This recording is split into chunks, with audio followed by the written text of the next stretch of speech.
Elle regarde le physique, les belles paroles, l'attention du début, les messages constants, les promesses, l'intensité émotionnelle. Mais elles oublient d'observer les comportements profonds de la personne.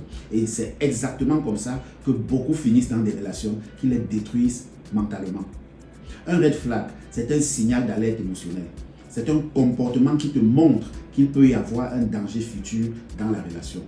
Le problème, c'est que les red flags sont rarement cachés. Très souvent, ils apparaissent dès le début de la relation. Mais comme il y a l'attachement, le love bombing, l'attirance ou la peur de perdre la personne, on choisit de les ignorer. Et écoute bien ceci. Beaucoup de personnes ne tombent pas amoureuses d'une personne saine. Elles tombent amoureuses du potentiel qu'elles imaginent chez cette personne. Elles espèrent que le comportement va changer avec le temps. Elles pensent que l'amour va réparer quelqu'un qui refuse lui-même de se réparer. C'est comme ça que certaines personnes restent des années dans des relations toxiques. Tu sais, il y a des gens qui te manquent de respect puis appellent ça de l'humour.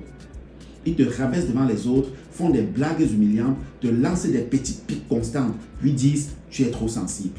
Non, une personne qui t'aime réellement ne prend pas plaisir à détruire ton estime personnelle. Le problème, c'est qu'au début, ces comportements semblent trop petits. Puis avec le temps, cela devient une habitude. Et sans t'en rendre compte, tu commences à perdre confiance en toi. L'un des plus grands red flags aujourd'hui, c'est la cohérence émotionnelle. Une personne qui aujourd'hui te traite comme la priorité de sa vie, puis demain devient froide sans explication. Une personne qui disparaît, puis revient intensément. Beaucoup appellent ça une relation passionnelle. Pourtant, ce type de comportement crée souvent une dépendance émotionnelle extrêmement dangereuse. Pourquoi ? Parce que le cerveau devient en fait accro à l'incertitude. Tu passes ton temps à essayer de retrouver la version gentille de la personne. Une relation saine ne doit pas te laisser constamment dans la confusion mentale. Et parlons maintenant du contrôle excessif. Beaucoup de personnes confondent contrôle et amour. Au début, ça ressemble à de l'attention. Tu vas où? Avec qui? Pourquoi? Pourquoi tu ne réponds pas à mes questions, à mon téléphone? Montre-moi ton téléphone, tout ça. Et certaines personnes trouvent ça mignon au début.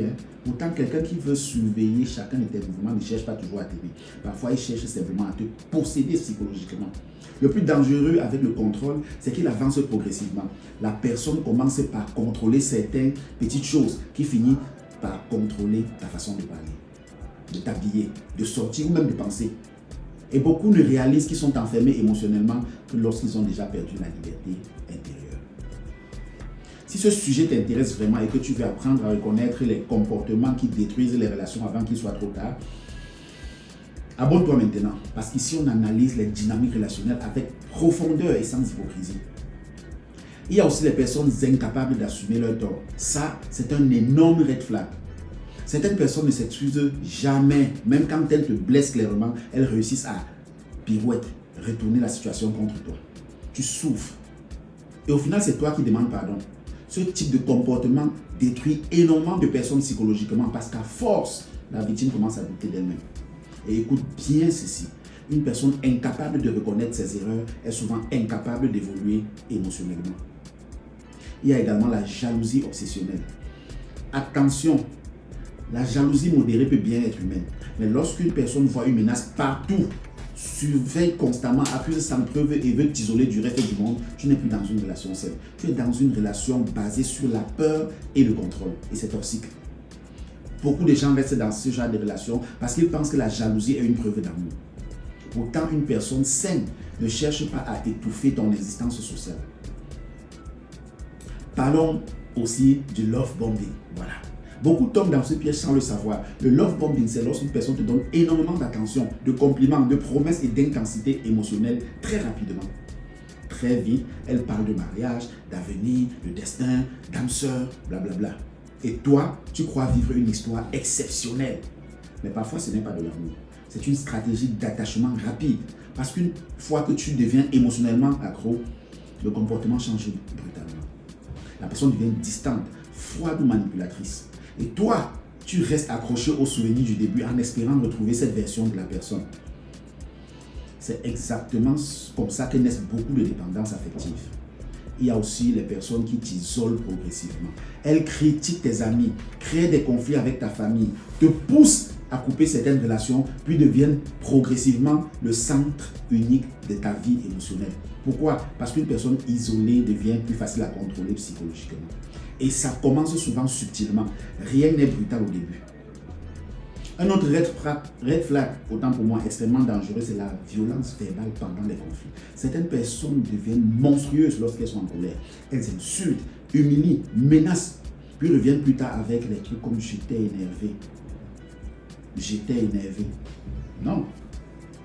Ton attitude relève ton niveau de maturité émotionnelle. Une personne peut être en colère sans devenir destructrice.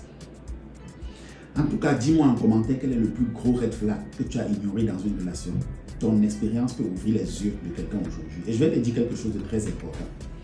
Les red flags ne signifient pas toujours que la personne est mauvaise. Parfois, la personne est simplement blessée, immature ou incapable d'aimer sainement. Mais même une personne blessée peut détruire quelqu'un émotionnellement. Et ton rôle dans une relation n'est pas de sauver quelqu'un au prix de ta propre santé mentale. Jamais. Le plus grand red flag finalement, c'est lorsque tu perds progressivement ta paix intérieure. Quand tu deviens anxieux ou anxieuse constamment, quand tu pleures souvent, quand tu suranalyses chaque message, quand tu marches sur des œufs émotionnels, quand tu commences à avoir peur de parler honnêtement. Ton corps est déjà en train d'essayer de te prévenir. Une relation saine apporte la stabilité émotionnelle, de la sécurité intérieure et de la paix mentale. Pas une souffrance permanente. Moi, je suis Évariste Fopoussi, coach en dynamique relationnelle de couple. Abonne-toi maintenant. Parce qu'ici, on ne parle pas seulement d'amour. On parle des comportements, des mécanismes psychologiques et des dynamiques émotionnelles qui construisent ou détruisent silencieusement les relations modernes. Et si tu veux aller beaucoup plus loin dans la compréhension des manipulateurs émotionnels, des dépendances affectives et des relations affectives, retiens une chose et répète cela chaque jour en toi. L'amour ne te détruit pas. Ce qui est en train de te détruire n'est pas de l'amour.